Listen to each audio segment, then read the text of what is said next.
Same lang ba tayo ng kaisipan na akala ko noon 'pag nagluto ka ng balut, same lang din ng boiled egg. Ayun po, marami tuloy ang nabasag. So may gano'n.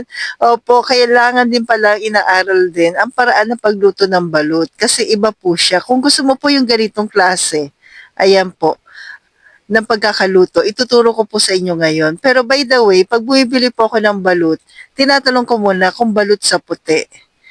Yan, ganito po kasi itsura ng balut sa puti po. Yan. Alam mo yung maliit lang yung pinakabato po niyan. Tapos, mas maganda yung pagkalabas po ng balut. So, yan, ganyan po yung balut sa puti, kung tawagin. Nilalagyan ko lang ng asin at syempre may konting vinegar. Yan, ang sarap nitong partner at pwedeng-pwede ito sa ating mga naglo-low carb. So, ito na po yung ating paraan ng pagluto ng balut. By the way, yung recipe po na ito ay hindi akin.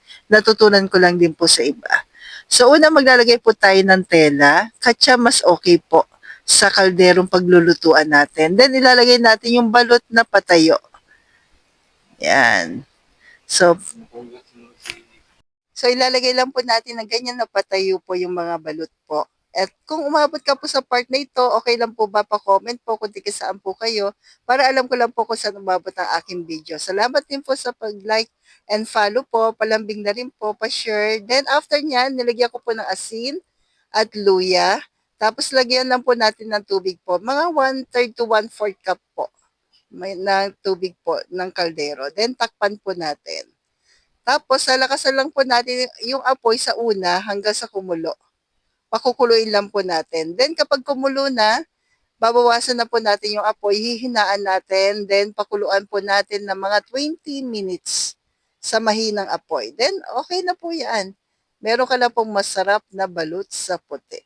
So ito na po siya.